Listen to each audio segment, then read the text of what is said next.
एक कम रोशनी वाले कमरे में वह लड़की एक पुरानी किताब के पन्नों को पलट रही थी। उसकी आंखों से एक आंसू बहा और उसने किताब बंद की। वह मंदिर के गर्भ की तरफ बढ़ने लगी। मंदिर विशाल था और 3 भाग में बांटा था।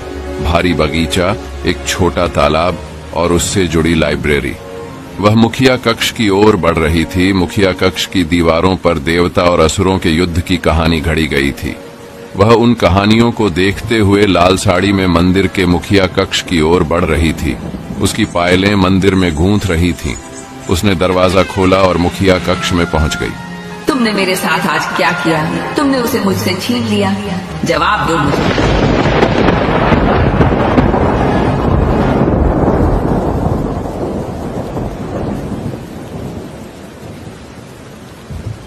वह रोते हुए बेहोश हो गई।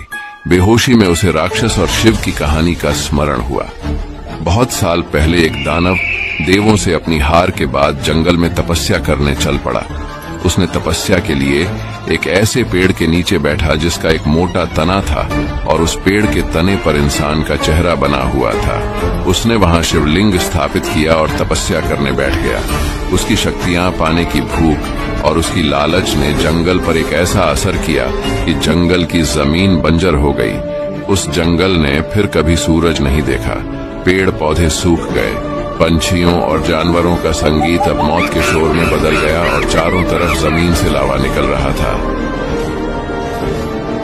काबिल नहीं है, ऐसा मत कीजिए।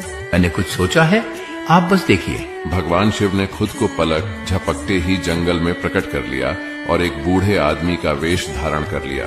भगवान शिव बूढ़े व्यक्ति के वेश में दानव की ओर बढ़ते हैं और आसपास देखते हुए दानव से पूछते हैं, क्या तुम मेरी मदद करोगे?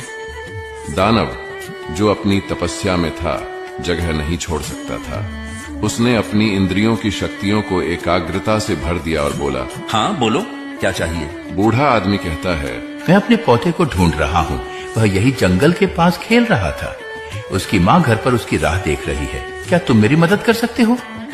दानव बूढ़े व्यक्ति को उत्तर देता है और कहता है, चले जाओ यहाँ से। इस जंगल में कोई बच्चा नहीं है। जंगल में कोई चले जाओ वरना मैं तुम्हें घसीटूंगा।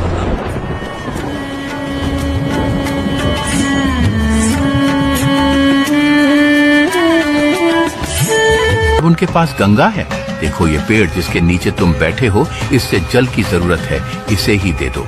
अचानक से पेड़ बोलता है, क्या सच में ये मुझे जल देंगे? मेरे लिए तो अच्छा है। बूढ़ा व्यक्ति मनुष्य के चेहरे वाले पेड़ से बात करता रहता है। उनकी बातें सुन सुनकर दानव गुस्से से उबल जाता है और सामने पड़ी कुल्हाड़ी उठाकर पेड़ का तना काटने भागता है। जैसे ही वह कुल्हाड़ी पेड़ के तने को छूने वाली होती है, शिव अपने विराट रूप में आते हैं और दानव को अपने तीसरे नेत्र से भस्म